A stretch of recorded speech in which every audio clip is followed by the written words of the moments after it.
رب الاهلي يكسب. الو، ايه يا خطيب اختي؟ تعالى نشوف الماتش سوا في البيت، مستنيك. تعالى خش. عامل ايه؟ من الصبح عمال ادعي ان الاهلي يكسب. هات عصير مانجا لخطيبك يا بنت. ايه ده؟ هو انت اهلاوي؟ وانت زملكاوي؟ ايوه بس عادي يعني، اهم حاجه الروح الرياضيه. اهم حاجه الروح الاهلاويه. سك على المانجا وهات الشاي. لا انا عايز مانجا. معلش اصل هي اخر مانجايه هاكلها بالليل. طب قول لها بقى شاي بلبن. انت جايب لبن معاك؟ لا هجيب لبن ليه؟ يبقى تشرب شاي من سكات، ولا هو اللون الاحمر معقدكم في حياتكم فبتهربوا منه؟ زي اللبن اللي لونه ابيض فما بتقربوش منه. اوعى تنسى الروح الرياضيه. مش ناسي. وانا كمان مش ناسي. بابا هات اجيب بيض. خد وهاتوا احمر.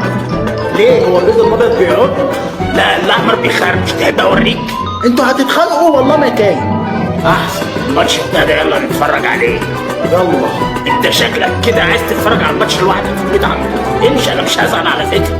لا خالص، ما انا في بيتنا اصلا، ولا انت شايف ايه؟ طبعا انت مطلب الدنيا، منور الدنيا.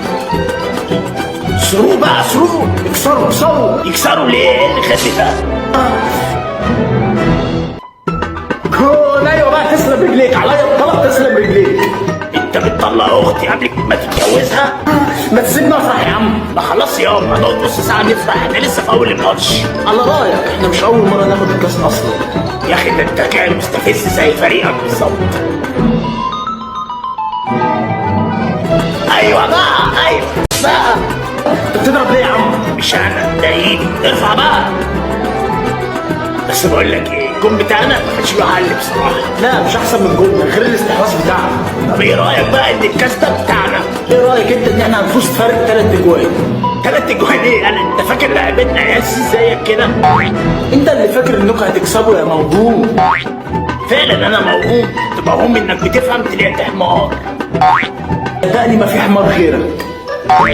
انت بتشتمني في بيتي؟ طب مفيش خطوبه تبلتك كمان. احسن انتوا خسرانين زي ما هتخسروا الماتش ده. انتوا هتقعدوا تتكلموا كتير، قوموا امسكوا في بعض يلا. بس تزعلش مني يا عم، حقك عليا. انت كمان يا عم ما تزعلش، قلبك ابيض. وانت قلبك احمر. لا انا قلبي ابيض يا ابو الكفوف. وانا قلبي احمر غصب عنك بقى. طب غصب عنك بقى قلبك ابيض. دلوقتي انت تسيبني بالاحمر ده. يا رب سيب بابا.